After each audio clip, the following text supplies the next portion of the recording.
What's up, everyone? Welcome back to another episode of What's Up, Doc. I'm your host, Peter. So great to see all your lovely faces.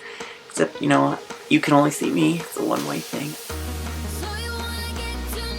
So at my school, we finished half the rotations, and this week is like an OSCE week, so we take an exam and we do some, clinical skills stuff. But we had a reflection session this week, and we talked about physician burnout and how to avoid that. And as we were going through the session, I realized burnout is actually pretty real for a lot of people, and, it's very difficult to avoid. And I wrote a poem in my first year that's actually pretty relevant. I just wanted to share it as like a fun little spice up to this whole weekly vlog kind of thing. And stick around for the end, or maybe it's going to be another video about me explaining the story behind this poem. If you like the poem by the end, please make sure to like it, subscribe it, share it, that whole thing. It's titled Every Final Stroke. Let's go. It tore me in two, not knowing which to choose.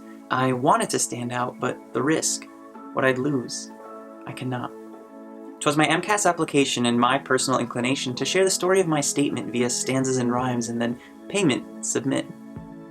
But fate turned against me as I predicted it would. Doctors warned me of what admissions committees could do to my whole future if they misriddled my rhythmic tongue as an indication of frailty or that I'm too young to be a doctor. So I did what was expected, the same old spiel, 5 paragraphs, 1 essay, no need for a new wheel. Twisting. But my conscience was stirred, my mind in full gear. What was wrong with art? What was it they feared? Humanity.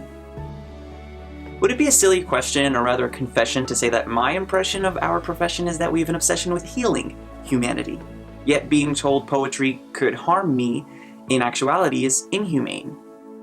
Is it a disability to be human amongst physicians? Why would I be looked down upon for going against traditions? Did I sign up to surrender to what society says I should? And it was then that I learned there are secrets to doctorhood. The hidden curriculum. They're not so much secrets as they are parasitical puissances, ideas that breed machines, turning healers into nuisances. They begin, do their damage, target one's mentality, and soon their effects are in the realm of physicality. Woos with the dollar. My subject is the humanity in medicine. Or rather, how absent it has been. Too long has it reigned true that doctors are barred from the civilities of me and you, by stigma. We expect our patients to be human, but not our doctors. No one would snitch, but we're nurturing closeted monsters. You learn it as you go along. Only the smartest climb up the ladder. So do more research, cancel volunteering, because those hours don't matter. We deign. We're choking our warriors before the battle is booming. Yes, you are a doctor. But before that, you're human. The one is intrinsic, the other a career. The choice is yours. Steer clear of the veneer and forsake life.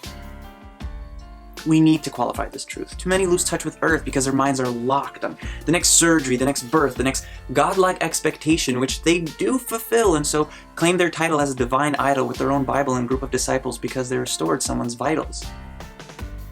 In exchange for doctors are heartless, you say? I promise, from the deepest place in my heart, we do not start out this way.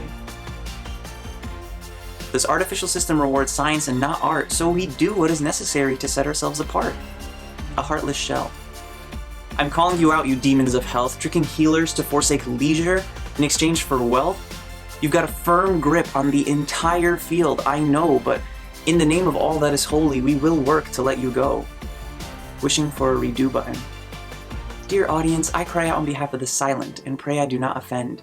Like the childish argument, you can have more than one best friend. It's not adultery to have passions besides medicine. We all do, no matter how secret.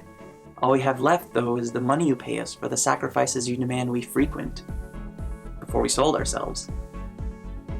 We peel the skin of our humanity with the scalpels we used to save you. Volleyball, goodbye. Performing arts, adios. Poetry, adieu.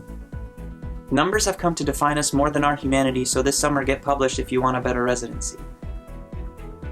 To hell. When I grow up, I don't want to be a one-trick pony. Let us prescribe that notion to antiquity. Respect and allow us to indulge our interests as the rest of the world does. Don't force me to turn to alcohol, pride, or worse, just to feel a buzz. Dreaming of healthcare? In healthcare. I returned to my plans for summer break. Now, opportunities are endless, so I might learn to bake a cake, or how to animate, or perhaps I'll learn to rhyme better. Re-listen to each last line for the hidden message in this letter. Whatever I do is an equally precious inspiration. And that, my friends, is where medicine meets its medication.